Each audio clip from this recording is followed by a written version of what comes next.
जरूरी सूचना है आप सभी स्टूडेंट्स के लिए। स्टडी फॉर सिविल सर्विसेज का Android app Google play store में आ चुका है, उसको प्लीज तुरंत इंस्टॉल कर लीजिए।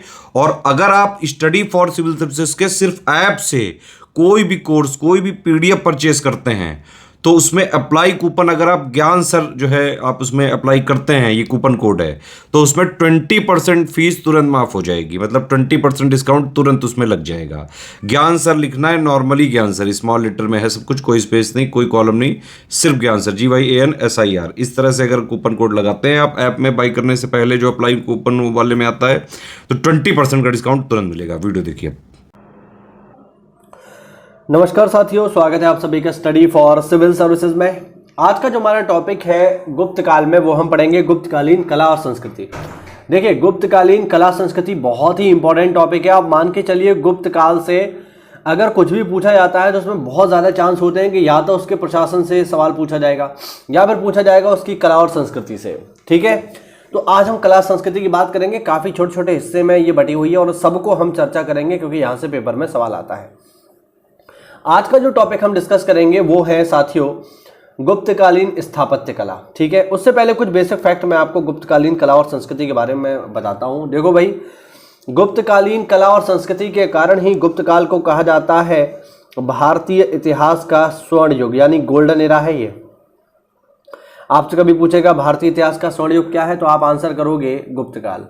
स्वर्ण युग कहने से अर्थ क्या है यहाँ पर, ये भी आप समझ लो। देखिए, स्वर्ण युग कहने से अर्थ यहाँ पर ये है कि कुत्ते भौंक रहे हैं थोड़ा सा। ओके, चलिए, कुत्ते मैंने भगा दिए। ठीक है, शुरू करते हैं। हाँ, तो मैं आपको बता रहा था स्वर्ण युग इसको क्यों कहते हैं। तो देखो, स्वर्ण युग इसको इसलिए कहा जाता है क्योंकि इस समय में समाज के जितने भी क्षेत्र होते हैं सब में तरक्की हो रही है। स्वर्ण युग का मतलब यहाँ पर आप ये मत समझ लेना कि यहाँ पर सब लोग सोने से हटे पड़े हैं, सोना बहुत ज़्यादा पहनते हैं, सोना ही सोना चल रहा है, इस वजह से गोल्डन एरा कहते हैं। नहीं, गोल्डन एरा कहने का मतलब ये है कि समाज के जितने भी हिस्से हैं सब में बढ़िया तरक्की हो रही है। हम देखेंगे स्थापत्य कला में तरक्की हो रही है, कला के क्षेत्र में तरक्की हो रही है, साहित्य के क्षेत्र में तरक्की हो रही है, विज्ञान के क्षेत्र में तरक्की हो रही है, हर क्षेत्र तरक्की कर रहा है। इसीलिए इसे कहा जाता है स्वर्ण युग या गोल्डन एरा। और स्वर्ण युग में भी अगर हम ये देखें कि किसके समय को स्वर्ण युग कहा जाता है, स्पेशली गुप्त काल में भी, तो फिर आपका जवाब आएगा चंद्रगुप्त द्वितीय विक्रमादित्य को। उसका जो समय है साथियों, उसी को हम यहाँ पर मुख्य रूप से स्वर्ण युग के साथ जोड़ते हैं। तो चलिए शुरू करते हैं इसको एक एक करके, जो भी इंपॉर्टेंट फैक्ट है देखेंगे। सबसे पहले आज हम देखेंगे स्थापत्य कला, और स्थापत्य कला में आज हम देखेंगे गुप्तकालीन मंदिर निर्माण कला को। ठीक है, देखो भाई, गुप्तकाल की सबसे बड़ी विशेषता है मंदिर निर्माण कला। गुप्तकाल ही वो समय है जिसमें मंदिर निर्माण कला का जन्म हुआ, यानी गुप्तकाल से पहले मंदिर बनाने का ऐसा कोई स्पेसिफिक स्टाइल नहीं था जैसा आज के समय में हमें देखने को मिलता है। ठीक है, गुप्त काल में जो मंदिर बने साथियों, मैं आपको बता दूं, वो नागर शैली के बने हैं। मंदिर बनाने की 3 शैलियां होती हैं। पहली तो यही लिखी है आपके सामने, नागर। ठीक है, नागर शैली के मंदिर बनते थे साथियों उत्तर भारत में। दूसरी जो शैली जो होती है वो है बेसर, यहाँ पे लिख देता हूं मैं, ये है मध्य भारत में बेसर कला शैली। ठीक है, और तीसरी जो कला शैली है वो है द्रविड़, वो थी दक्षिण भारत में। तो मंदिर बनाने की 3 शैलियाँ थी। पहली है नागर जो उत्तर भारत में है, बेसर मध्य भारत में है, और द्रविड़ दक्षिण भारत में मंदिर बनाने की शैली है। फिलहाल गुप्त राजा जो मंदिर बना रहे हैं वो नागर कला शैली के हैं, ध्यान रखना। ठीक है, गुप्तकालीन मंदिर किस प्रकार के हैं, नागर कला शैली के हैं। मंदिरों में बेसिकली अगर हम देखें क्या क्या होता था, तो मंदिर में जो है आपको क्या क्या मिलेगा। मंदिर में बिल्कुल प्रारंभ, मतलब गुप्तकालीन मंदिरों की जो स्टार्टिंग होती है वो गर्भगृह से होती है, ध्यान रखना। गर्भगृह क्या होता है, गर्भगृह वो स्थान होता है जहां पर देवता की मूर्ति या देवी की मूर्ति स्थापित की जाती है, ध्यान रखना। जिस जगह पर मुख्य देवता निवास करते हैं वो कहलाता है गर्भगृह। और यहां तक पहुंचने के लिए बेसिकली आपको एक रास्ता लेना पड़ेगा जिसको हम कहते थे दलान। ठीक है, ये अंदर होगा, यहाँ पर आपका गर्भगृह, ये हो गया रास्ता वहां तक जाने का, इसको बोलते थे दलान। अच्छा, इसमें एक सभा भवन भी होता था जिसमें होकर के आप प्रवेश करेंगे, यानी एक बड़ा सा एरिया, यहाँ से आप एंटर करेंगे, उसके बाद दलान पड़ेगा, उसके बाद ये पड़ेगा गर्भगृह जहाँ पर देवता निवास करते थे, है ना। इस भवन के चारों ओर एक पूरा का पूरा प्रांगण होता था। इस तरीके से एक प्राचीर होती थी जो इसको चारों तरफ से घेरे होती थी। तो इस तरीके से मंदिर बनता था। अच्छा, गुप्तकालीन मंदिर बनाने में जो सबसे इंपॉर्टेंट चीज़ है वो मैं आपको बता दूं, वो है ये कि गुप्तकालीन मंदिरों की जो सबसे बड़ी विशेषता है वो है गुप्त काल में ही पहली बार भारत में शिखर युक्त मंदिर बने हैं। ध्यान रखना, शिखर युक्त मंदिर का मतलब हो गया इस तरीके से, ठीक है। ये जो मंदिर बनाने का डिजाइन है साथियों, ये गुप्त काल में ही आया है। इससे पहले मंदिर शिखर युक्त नहीं होते थे, उनकी छतें सपाट होती थी, लेकिन गुप्त काल में ही पहली बार शिखर युक्त मंदिर बने, ठीक है। अब पहली बार शिखर युक्त मंदिर गुप्त काल में ही बने हैं, तो फिर आपसे बिल्कुल पूछा जा सकता है कि बताइए भारत में पहला शिखर युक्त मंदिर कौन सा है। तो मैं आपको बता दूं, भारत में पहला शिखर युक्त मंदिर है देवगढ़ का, देवगढ़ पड़ता है झांसी में, देवगढ़ का दशावतार मंदिर। देवगढ़ का जो दशावतार मंदिर है वो भारत में पहला शिखर युक्त मंदिर है। ध्यान रखना, भारत का पहला शिखर युक्त मंदिर देवगढ़ का दशावतार मंदिर है। देवगढ़ पड़ता है झांसी में, और इसका जो शिखर है ये करीब करीब 12 मीटर ऊंचा है।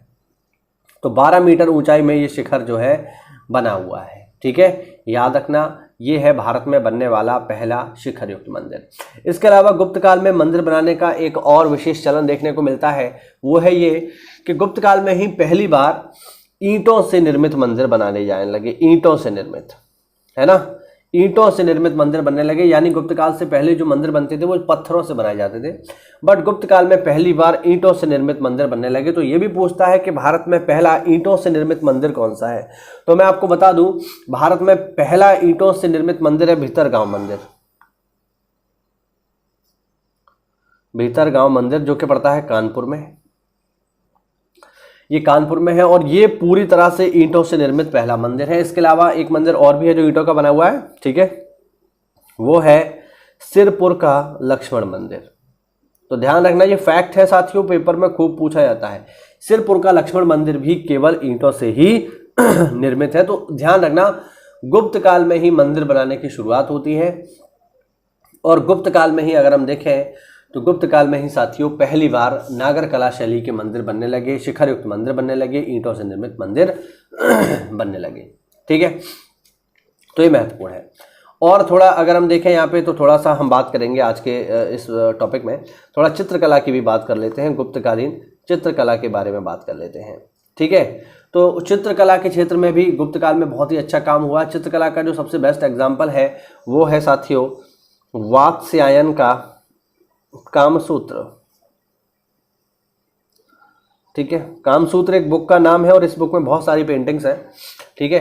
टोटल 64 कलाओं की बात इसमें की गई है, काम कलाओं की बात की गई है चित्र के माध्यम से। तो वात्स्यायन का कामसूत्र जो है वो चित्रकला के क्षेत्र में काफ़ी महत्वपूर्ण एग्जाम्पल है। ध्यान रखना, वात्स्यायन का कामसूत्र। इसके अलावा अगर हम देखें तो चित्रकला के क्षेत्र में और भी महत्वपूर्ण चीज़ें हमें देखने को मिलती हैं।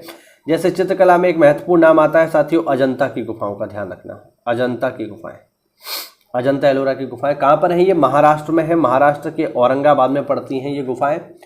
और इन गुफाओं में जो है टोटल जो है 29 गुफाओं में चित्र बने हुए थे, लेकिन आज के समय में केवल 7 गुफाएं ही चालू हैं, ठीक है। 7 गुफाओं में भी अगर हम देखें तो 3 गुफाएं ऐसी हैं अजंता की, जो टोटल 7 गुफाएं हैं उनमें से 3 गुफाएं ऐसी हैं जो गुप्तकालीन हैं। कौन कौन सी गुप्तकालीन है? 16 नंबर, 17 नंबर और 19 नंबर। ये 3 जो गुफाएं हैं ये गुप्तकालीन है। बाकी जो गुफाएं रह गई वो गुप्तकालीन नहीं है, वो उससे पहले की है। तो हम यहाँ पे गुप्तकाल की चर्चा करेंगे। तो टोटल जो गुफाओं की संख्या है अजंता में वो है 7। 7 में से 3 गुफाएं जो है गुप्तकालीन है, उनके क्रम आपको याद रखने हैं 16, 17 और 19। बाकी जो थी वो धीरे धीरे समाप्त हो गई। आज के समय में केवल 7 ही यहाँ पर बची हुई हैं। पेपर में आपको ये भी याद रखना है कि अजंता गुफाओं की खोज किसने की? तो अजंता गुफाओं की खोज की है 1819 में जेम्स अलेक्जेंडर ने। याद रखना, नाम लिख देता हूँ यहाँ पे, जेम्स अलेक्जेंडर, ठीक है, देख लेना थोड़ा सा यार। जेम्स अलेक्जेंडर करके एक व्यक्ति हैं, उन्होंने इसकी खोज की थी, ठीक है। चित्र जो बने हुए अजंता में उनको भी आप लोग ध्यान रखेंगे। चित्र जो बने हुए हैं वो यहाँ पर सनातन हिंदू यानी हिंदू धर्म और बौद्ध धर्म दोनों से ही जुड़े हुए हैं। चित्र जो बने हुए अजंता की गुफा में वो हिंदू धर्म और बौद्ध धर्म दोनों से ही यहाँ पर जुड़े हुए हैं, ठीक है। तो आपको ये याद होना चाहिए।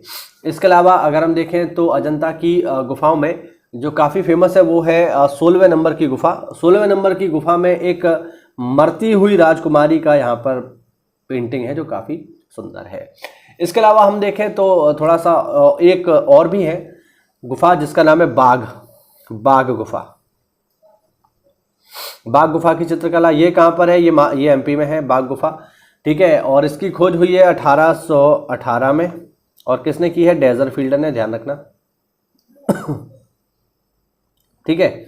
और इसमें भी बहुत सारे चित्र हैं, और बाघ गुफाओं की टोटल संख्या है साथियों 9, ठीक है। और इसमें भी बहुत सारे चित्र बने हुए हैं।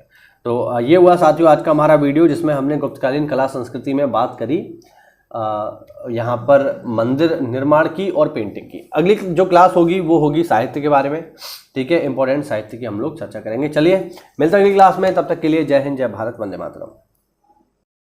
साथियों UPSSC से नई वैकेंसी आ चुकी है जूनियर असिस्टेंट की, आप लोगों को पता चल गया होगा।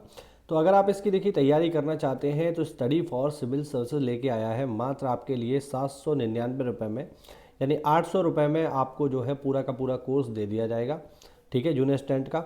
इस कोर्स की क्या क्या खास बात होगी मैं आपको बताता हूँ। इसमें सारे के सारे आपको रिकॉर्डेड लेक्चर मिलेंगे, ठीक है। इसके अलावा जो भी लेक्चर आपको रिकॉर्डेड मोड में दिए जाएंगे, लाइव क्लास के माध्यम से दिए जाएंगे, उनकी PDF भी आपको मिलेगी, ठीक है। तो मात्र 799 रुपये में आपको रिकॉर्डेड क्लासेस, लाइव क्लासेस, इसके अलावा लाइव क्लास की PDF आपको दी जाएगी। और इसी 799 रुपये में ही आपको जो है 20 टेस्ट सीरीज भी दे दी जाएंगी। टेस्ट सीरीज मतलब आपकी जो है 100 क्वेश्चन की 20 टेस्ट सीरीज दे दी जाएंगी। 4 इसमें जो है सब्जेक्ट आते हैं, आप लोगों को पता होगा। तो 20 टेस्ट सीरीज भी आपको इसमें दे दी जाएंगी। मात्र 799 रुपये में कंप्लीट स्टडी मटेरियल आपको मिल जाएगा। तो अगर आप इसे लेना चाहते हैं तो नीचे दिए गए नंबर पे कॉल करके आप हमसे जुड़ सकते हैं और इस कोर्स को लेकर के आप ज्वाइन कर सकते हैं। बहुत ही बड़ी वैकेंसी है जूनियर असिस्टेंट की, आज ही तैयारी करिए और इसमें अपना सफलता प्राप्त कीजिए।